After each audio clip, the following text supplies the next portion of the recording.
Nanar bauxite उत्खनन प्रकल्प जनसुनावणी रद्द.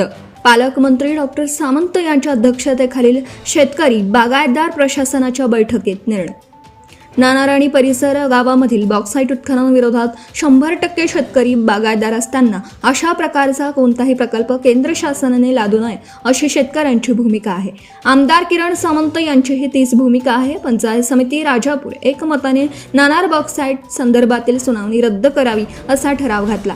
त्यामुळे होणारी जनसुनावणी रद्द करावी आणि त्या संदर्भात शासनाला कळवावे असा निर्णय पालकमंत्री डॉक्टर उदय सामंत यांच्या अध्यक्षतेखाली झालेल्या आजच्या बैठकीत घेण्यात आला. युसुफ पठाण, प्रतिनिधी, मालेगाव, नाशिक.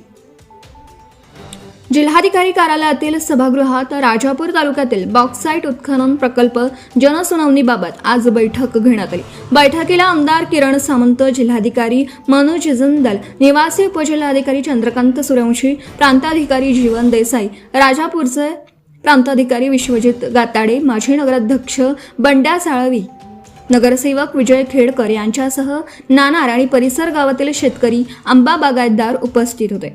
बैठकीनंतर पत्रकारांशी बोलताना पालकमंत्री डॉक्टर सामंत म्हणाले, नाणार बॉक्साईट प्रकरणामध्ये लोकांची भूमिका तीच आपली भूमिका तेथील आमदारांची आहे.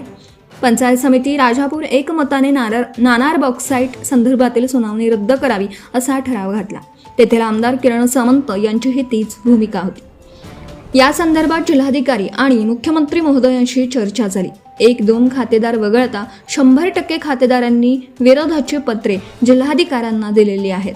या पार्श्वभूमीवर होणारी जनसुनावणी रद्द करण्याचा निर्णय प्रशासनाने घेतला आहे. लोकांना विश्वासात घेऊन लोकांनी सहमती दिली, लोकांनी सांगितले तर ठीक आहे, परंतु 100% शेतकरी बागायतदार विरोधात असताना अशा प्रकारचा कोणताही प्रकल्प केंद्र शासनाने लादू नये अशी शेतकऱ्यांची जी भूमिका होती त्यामध्ये आम्ही सकारात्मक भूमिका घेतली. जनसुनावणीला आता स्थगिती देण्यात आलेली आहे. पावसाळ्यानंतर लोकांशी, मुख्यमंत्र्यांशी चर्चा करून या संदर्भात असलेला 100% विरोध सांगितला जाईल. आंबा कॅनिंगसाठी दर 50 रुपये किलो. कर्नाटक आंब्याच्या कारवाईसाठी अतिरिक्त पोलीस अधीक्षकांच्या अध्यक्षतेखाली समिती. GI मानांकित आंबा बागायतदारांना कॅनिंग कंपन्यांकडून मिळणाऱ्या दराबाबत आज बैठक झाली. या बैठकीत एक्झॉस्टिक कॅनिंग कंपनीने आंबा बागायतदारांना 50 रुपये किलो दर देण्याचं मान्य केलं. रत्नागिरी हापूस किंवा देवगड हापूस म्हणून कर्नाटकचा आंबा विकला जात असेल तर अशांवर कारवाई करण्यासाठी अतिरिक्त पोलीस अधीक्षक यांच्या अध्यक्षतेखाली समिती स्थापन करून कारवाई करावी असे निर्देशही पालकमंत्री डॉक्टर सामंत यांनी दिले. या बैठकीला जिल्हाध्यक्ष, कृषी अधिकारी शिवकुमार सदाफुले, आत्मा प्रकल्प संचालक विजय बेतीवार उपस्थित होते. पालकमंत्री डॉक्टर सामंत यांनी एक्झॉस्टिकच्या वरिष्ठांशी थेट संपर्क साधत आजपासून 50 रुपये करण्याबाबत चर्चा केली. तसेच रत्नागिरी हापूस किंवा देवगड हापूस म्हणून जर कर्नाटकचा आंबा विकला जात असेल तर यावर कारवाई झाली पाहिजे. त्यासाठी अतिरिक्त पोलीस अधीक्षकांच्या अध्यक्षतेखाली समिती स्थापन करावी. या समितीत पोलीस उपाधीक्षक, जिल्हाध्यक्ष, कृषी अधिकारी, तालुका कृषी अधिकारी हे देखील असतील.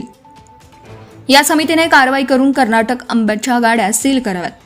पालकमंत्री डॉक्टर सामंत म्हणाले, सारथीचे विभागीय कार्यालय रत्नागिरी येथे सुरू करण्याच्या सूचना MD महेश पाटील यांना केल्या आहेत. त्यांनी स्वतः सांगितलंय की हा प्रस्ताव आम्ही शासनाकडे सकारात्मक घेऊन जाऊ आणि हे कार्यालय रत्नागिरी येथे सुरू करू अशी ग्वाही त्यांनी दिली. त्यापुढे जाऊन सारथीशी निगडीत जे विद्यार्थी आहेत त्यांना ऑनलाईन प्रशिक्षण सुरू करण्याच्या सूचनाही केल्या आहेत. Subscribe now and press the bell icon. Never miss an update.